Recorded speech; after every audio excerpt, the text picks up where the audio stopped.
The Belt and Road demonstrates that we have an historic opportunity to build modern, green cities, communities and transportation and power systems that place resilience and sustainability at the heart, that deliver services and decent jobs for people in a sustainable manner.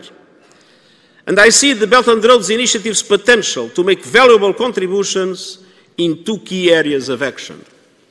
First, by advancing economic sustainability in developing countries.